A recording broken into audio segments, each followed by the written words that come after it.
25.07. Гудить пасіка.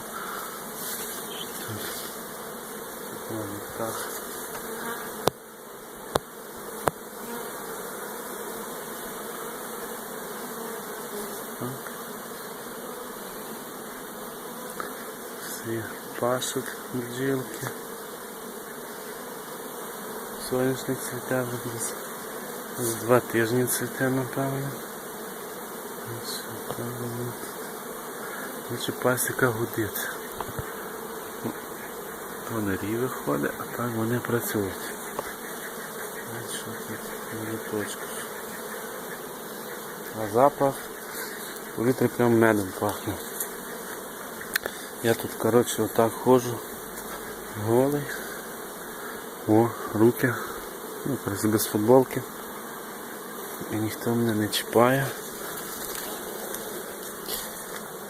Все, пчоли, все з рогів. Всі, що до одної в мене є, то все рої. Спіймані з 16-го року, з 17-го. Ловушечка стоїть вдома з вулика. О, як там, що там робиться? Облід. Облід у них. Це гул сильніший на пасіці. Ці вчора об'єднував, щоб була зароялася. В руйовий зайшла, роз'єднав, вчора з'єднав через газетку опять же назад.